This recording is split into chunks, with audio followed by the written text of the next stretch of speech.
you've just started up your own business. Congratulations. Thank you very much. You've just invested in your first machine. First of many. First of many. But you've also, I've noticed you've got a Filtermist. We have indeed. On the machine. Yeah, we have. So why did you go for it? To be honest, I remember the days of manual machine shops where there was no Filtermist and the cutting fluids weren't perhaps as clean as they are today, and I wouldn't want to go back to those days. I'm sure many people wouldn't. With the nature of this machine, when we're doing balanced operations, being the twin turret, we can have 2 roughing tools in there. You're removing a lot of metal incredibly quick. You're now using high pressure coolant, so you're now atomising coolant into small particles. Honestly, you do not want that airborne and breathing that in. This thing just takes care of it, and aside from that, it keeps the grown-ups at bay, that health and safety. So yeah, absolutely. So it's something that you need?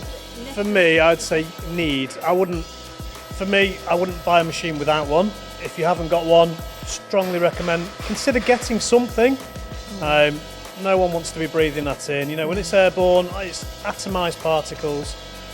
No one wants that. You want a clean machine shop. We want to uplift youth into engineering. It's a clean industry. Yeah, it is. And why Filtermist?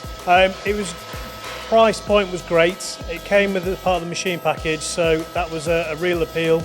It was a very clean install. I've worked with them for many years, sort of working in the machine tool industry. It just works. There's loads of products on the market, but this was a nice, clean, straightforward install at the right price, so that was important.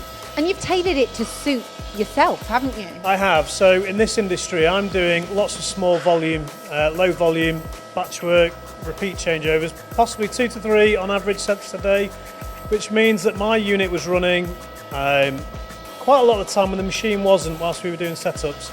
So I've had this interfaced into the machine pumps now. So when the pumps come on, it brings on a contactor, the Filtermist comes in. When the pumps go off, this will stay on for a period of time to clear the cabinet, and then it goes off. So I'm not ripping through electric unnecessarily. So yeah, the options are there. Go for it. It's easy to do. And did the system come with the machine? And in the future, would you have any more? Okay, so this came as one of the optional extras to the machine. So you can buy the machine without. I'd always tick the box and say, yes, let's have it, let's do it. So yes, ETG arranged it for me. It was all done. It was all installed on site. I didn't have to do anything really, apart from say, yes, I'd like that option. Would I buy one again? I wouldn't buy a machine without the unit, for sure.